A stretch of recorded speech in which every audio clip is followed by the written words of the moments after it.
안녕하세요. 왜 나쁜 사람들이 더 잘 사는 것 같지? 이런 생각 한 번쯤 해보셨죠? 정말 오래된 질문인데요. 오늘은 이 문제에 대한 답을 초기 교부들의 지혜에서 한번 찾아보려고 합니다.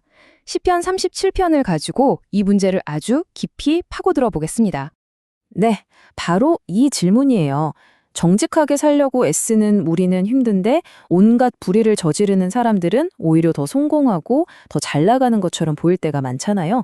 이런 현실을 보면 정말 불공평하다는 생각에 좌절감도 들고 어떨 땐가 화가 나기도 하죠. 그런데 있잖아요. 이런 고민이 비단 우리만의 것은 아니었습니다. 정말 까마득한 옛날 수천 년 전에도 시편 37편을 쓴 저자가 바로 똑같은 현실을 보면서 엄청나게 고뇌했다고 해요.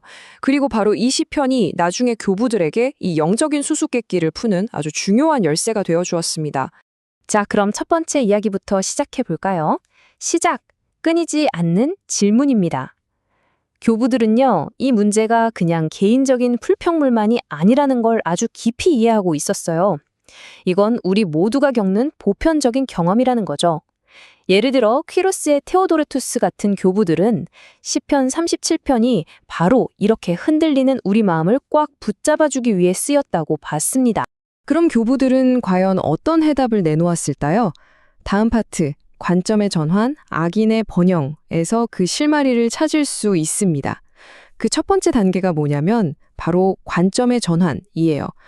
우리가 흔히 번영이라고 말하는 것, 그게 진짜 뭔지 다시 한번 생각해 보라는 거죠. 시편의 한 구절이 바로 그 핵심을 정확히 꿰뚫고 있습니다. 시편을 보면요, 두 가지 운명이 아주 선명하게 대조되고 있어요. 악인은 어떻게 되느냐? 풀처럼 시든다. 그럼 의인은요? 땅을 상속받는다. 교부들은 바로 이 극명한 대비를 통해서 우리가 문제의 본질을 제대로 볼 수 있게 이끌어줍니다.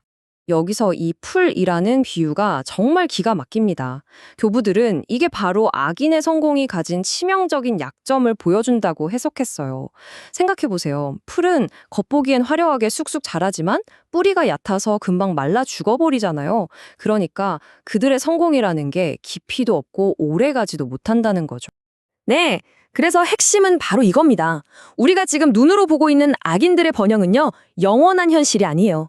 그저 잠깐 있다가 사라질 일시적인 환상에 불과하다는 겁니다. 이걸 딱 깨닫는 순간 비로소 우리 내면의 평화를 향한 첫걸음을 뗄 수 있는 거죠. 자, 그럼 이제 시선을 좀 바꿔볼까요?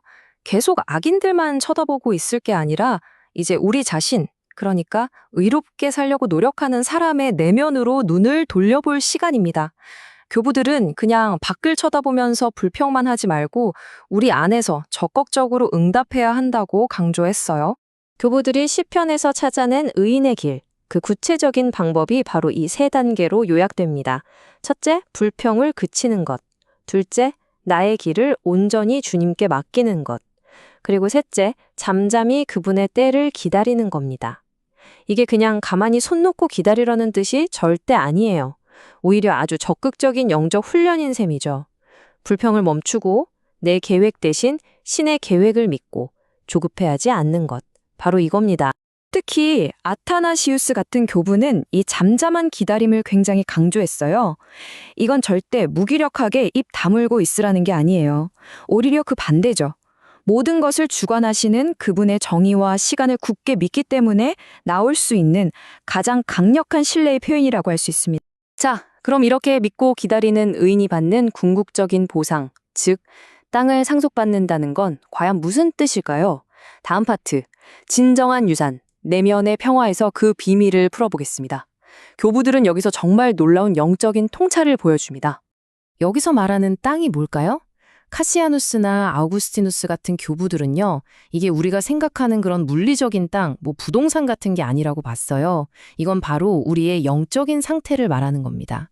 그러니까 외부 환경이 아무리 거세게 흔들어도 끄떡없는 마음의 상태, 아주 깊은 내면의 평화, 그리고 신과 함께 머무는 영혼의 안식처, 바로 이걸 의미하는 거죠. 이건 악인들이 긁어모으는 그런 물질적인 이득하고는 차원이 다른 이야기입니다. 이 영적인 땅은 우리를 지켜주는 방패가 되고 지친 영혼이 쉴 수 있는 안식처가 되어주죠. 거친 세상의 풍파 속에서 우리를 꽉 붙잡아주는 든든한 닷과도 같아요. 그 누구도 빼앗아갈 수 없는 영원한 유산. 시편이 약속하는 진짜 부는 바로 이런 겁니다. 자, 이제 결론을 향해 가보겠습니다. 시대를 초월한 지혜죠. 오늘 우리는 정말 답답하고 좌절스러운 질문 하나로 시작했잖아요. 거기서부터 교부들의 안내를 따라서 관점을 바꾸는 법을 배우고 우리 내면의 길을 들여다보고 마침내 진정한 유산이 뭔지 깨닫는 여정을 함께 걸어왔습니다. 오늘 이야기에서 우리가 꼭 기억해야 할 핵심들을 정리해 볼까요?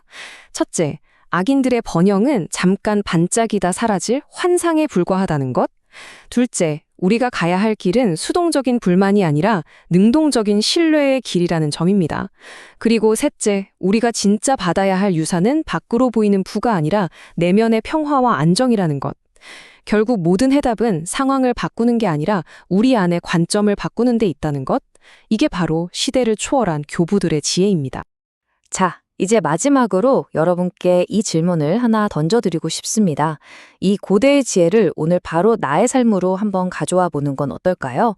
세상의 온갖 소음과 불공평함 속에서 흔들리지 않는 평화를 위해 오늘 당신이 정성껏 가꾸어야 할 당신만의 내면의 땅은 과연 무엇인가요? 한번 깊이 생각해 보시면 좋겠습니다.